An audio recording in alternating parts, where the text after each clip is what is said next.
Hi friends, welcome back to our channel AL Foodology. Video குள்ள போறதுக்கு முன்னாடி மறக்காம நம்ம சேனலை subscribe பண்ணிட்டு பக்கத்துல இருக்கிற bell icon-ஐ press பண்ணி all option select பண்ணிக்கங்க.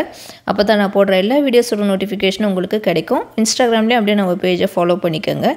இன்னைக்கு நல்ல ஒரு டேஸ்டியான பருப்பு குழம்பு ரெசிபி தான் செய்ய போறோம். வாங்க எப்படி செய்யறதுன்னு பார்க்கலாம். இந்த பருப்பு குழம்பு செய்யிறதுக்கு ஒரு பாத்திரம் வச்சு அதில் 1.5 டீஸ்பூன் அளவுக்கு கடலை எண்ணெய் சேர்த்துக்கிறேன். ஆயில் வந்து இப்போ ஹீட் ஆகட்டும்.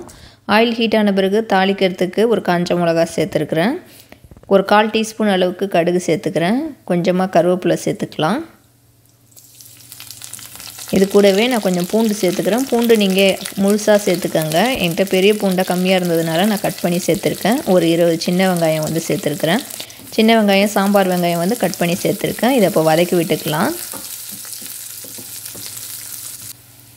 வெங்காயம் வதங்கட்டும். அது கூட நான் கொஞ்சம் பெருங்காயத்தூளும் சேர்த்துருக்கிறேன். இதை முன்னாடியே வந்து தாளிக்கிறப்ப சேர்த்துக்கோங்க. வெங்காயம் வதங்கின பிறகு ஒரு கட் பண்ணி வச்சுருக்க தக்காளியை சேர்த்துருக்குறேன். தக்காளி சேர்த்துட்டு ஒரு 2லேருந்து 3 நிமிஷம் நல்லா வதக்கி விட்டுக்கலாம். நான் ஏற்கனவே வந்து இந்த பருப்பு குழம்பு வைக்கிறதுக்கு துவரம் பருப்பு எடுத்து வாஷ் பண்ணிவிட்டு வேக வச்சு எடுத்து வச்சுருக்கேன். இது கூட வேக வைக்கிறப்போ கொஞ்சமாக மஞ்சள் தூளும் கொஞ்சமாக உப்பும் சேர்த்து வேக வச்சுருக்கேன்.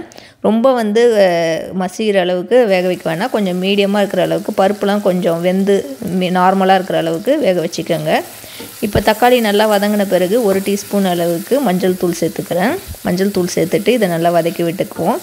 இதை நல்லா வதக்கி அதோட ராஸ்மெல் போன பிறகு நம்ம வேக வச்ச துவரம் பருப்பை இதில் சேர்த்துக்கலாம். உங்களுக்கு இந்த பருப்பு குழம்புக்கு எந்த அளவுக்கு தண்ணி வேணுமோ அதுக்கேற்ற மாதிரி தண்ணி சேர்த்துக்கோங்க. இதுக்கு தேவையான உப்பு சேர்த்துக்கலாம். உப்பு சேர்த்துட்டு எல்லாத்தையும் ஒன்றா நல்லா மிக்ஸ் பண்ணி விட்டுக்குவோம்.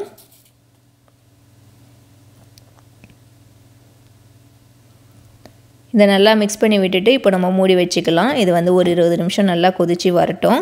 அதுக்கப்புறம் நம்ம ஓப்பன் பண்ணி பார்ப்போம். இதுக்கு இடையில் இந்த பருப்பு குழம்புக்கு தேவையான தேங்காய் வந்து ரெடி பண்ணிக்கலாம். ஒரு மிக்ஸி ஜாரில் ஒரு 2 டேபிள் ஸ்பூன் அளவுக்கு தேங்காய், 2 பச்சை மிளகா, 1 டீஸ்பூன் அளவுக்கு ஜீரகம் எடுத்துருக்கிறேன். நீங்கள் தேங்காய் திருவன தேங்காய் எடுத்துக்கோங்க. இதில் தண்ணி சேர்க்காமல் நல்லா கொரகொரப்பாக அரைச்சி எடுத்துக்கலாம். இப்போ நான் ஒரு 20 நிமிஷத்துக்கு அப்புறம் குழம்பு வந்து ஓப்பன் பண்ணிட்டேன். கொஞ்சம் நல்லா வந்து குழம்பு கொதிச்சிருச்சு. இப்போது நான் அரைச்சி வச்சேன் இந்த கொரகொரப்பான தேங்காய் பேஸ்ட்டை சேர்த்துக்கலாம். ரொம்ப பேஸ்ட்டாக அரைக்காதீங்க. தேங்காவை நான் தண்ணி சேர்க்காமல் அப்படியே தான் அரைச்சேன்.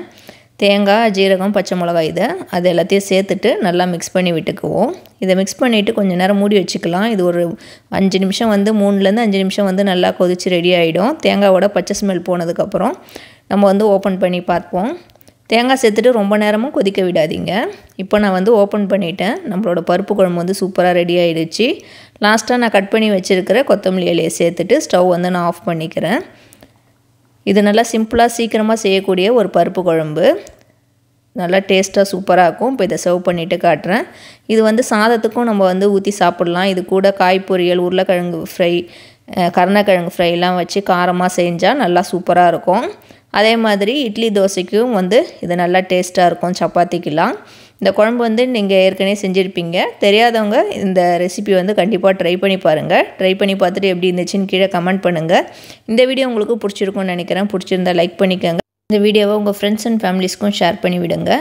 இது வரைக்கும் நம்ம AL Foodology சேனலை சப்ஸ்கிரைப் பண்ணாமல் பார்க்குறவங்க மறக்காமல் சப்ஸ்கிரைப் பண்ணிக்கோங்க. அப்படியே பக்கத்தில் இருக்கிற பெல் ஐக்கானையும் ப்ரெஸ் பண்ணிக்கோங்க. தேங்க்யூ ஃபார் வாட்சிங்.